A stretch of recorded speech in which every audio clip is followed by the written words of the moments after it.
What is up, guys, and welcome back to another video from Sterling Tech UK, guys. Thank you so much for your kind and ongoing support, guys. So here we have one of my personal favorites, the Mercedes E200 Kompressor. It's a 2003. I really love this shape. I think they just got it right. The old one was a bit boxy, looks a bit dated now.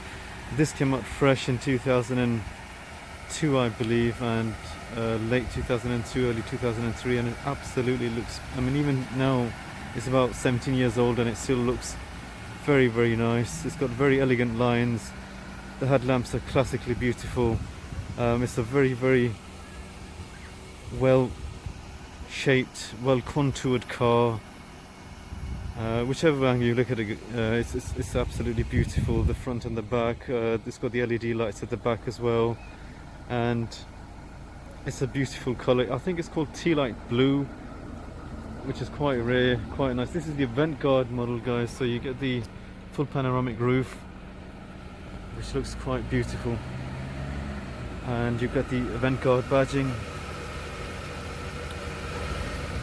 And this is a very clean example. It was owned by one elderly gentleman from new, and he's kept it very tidy. As you can see, it's got the full perforated Orion grey leather inside. We've got the alloy wheels, standard Mercedes. We've got the LED lights at the back, and it's still a very pretty car. Now the prices on these are quite variable. They range from anything between £1,500 to about £2,500–3,000, depending on mileage and condition. Just a beautiful sunset up there as well for you guys. So yeah, I mean, this one, actually, believe it or not, guys, we picked up for about £1,400, and for what you get for your money. I've got full leather interior, I've got climate control, air conditioning, I've got halogen headlamps, I've got a full panoramic roof. These are very good cars, and that's the price of a Mondeo, or maybe a price of a Vauxhall Vectra Insignia. For the price of a Ford Vauxhall, you get a Mercedes-Benz, which is absolutely insane. Inside, as you'd expect, is first-rate quality from Mercedes. We got very nice wood veneer finish, full leather, complemented leather. The driver's seat and the passenger seat are part electric and part manually adjustable. Inside, as you'd expect, it's quite full of ambience. It's a very nice place to be, and the seats are very comfortable, very supportive. We have a very nice CD player from Mercedes-Benz. It's a bit old school, but then it still works fine. I mean, I've got a CD player, I've got an old radio cassette player as well. I've got a very nice radio system, and it just, I mean, it doesn't feel like a 17-year-old car. I mean, I've got climate control, I've got air conditioning, I've got full very soft, sumptuous leather interior.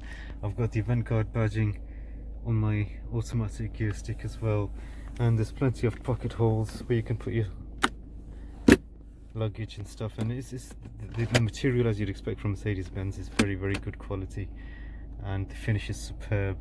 Everything, nothing seems to be broken, nothing seems to be missing. It's a full service history car with 113,000 miles on the clock. When you drive it, it feels like it's only done 50,000 miles. It's actually very well kept. Being a 200 compressor, it's still quite punchy. It's not the most powerful Mercedes out there with the 3 litres. Obviously the V6s and the V8s are a lot more grunt and full of grunt, and a bit more growl, a bit sort of louder, but still 163 brake horsepower. You get 0 to 60 in about 9 seconds, which is quite respectable for a large 4-door saloon. You can occupy 4 occupants in the back in serene comfort. The headrests and the seats are very supportive. The carpets are thick, as you expect, and very classy. Everything seems to be finished in nice. I've got cruise control, I've got on-screen toggles between the infotainment system, and it obviously calculates the mileage and the average speed, and it's an onboard computer that gives me all the information I need. Let's just give it a quick spin for you to give you an idea of its performance. Now, 163 brake horsepower. It's a 2-litre 4-cylinder compressor engine, guys, so don't be fooled by this smaller engine. It still actually packs quite a lot of punch for a supercharged car. I mean, it's a big heavy saloon, and It can transport your occupants, 4 adult occupants, 6 foot tall, in very, very serene comfort, whichever way you'd like to go. Power steering is very, very light, precise. It's got Michelin Pilot tyres at the front, so obviously I've got a lot of feedback from the road as well. The ride is very, very comfortable, the ride is very smooth, and the supercharger just gives you that bit of extra edge when you need the performance to come down. And the plus side, guys, this is not a 3 litres thirsty V6 that'll only give me 20 miles per gallon. I can get very, very decent mileage from this car, miles per gallon. So I'm looking at maybe 30 on the side of 30 plus if I did local driving. It's just a 2 litres, sorry, beg your pardon, it's a 1.8 litre compressor engine, which is even better. So 1.8 litre with a supercharged 4-cylinder engine pushing out 163 brake horsepower. So I think it just balances out between economy and performance. Brakes are quite precise and give you a lot of sort of comfort and security, knowing that there's a big heavy vehicle and it stops when you need it to. Visibility is beautiful, big large windows everywhere.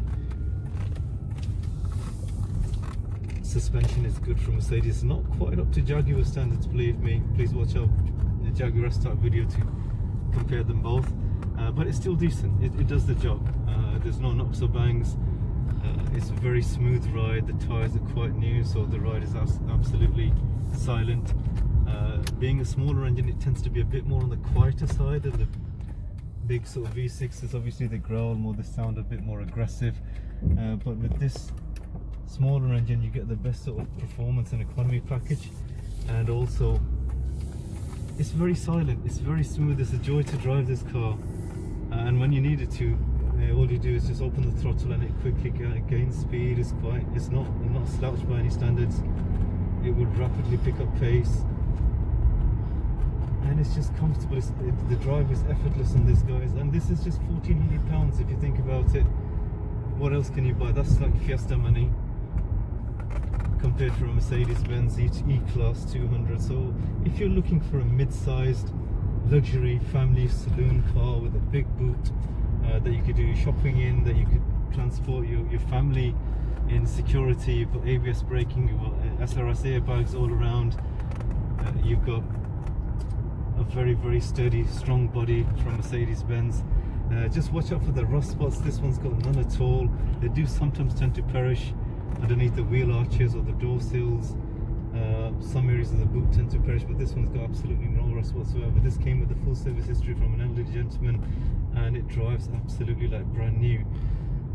Performance is beautiful. It's just the right balance between economy and performance. I've got 163 brake horsepower, and I don't have to rush to the petrol station after every 10 minutes of driving this thing. So anyway, guys, it's a beautiful car.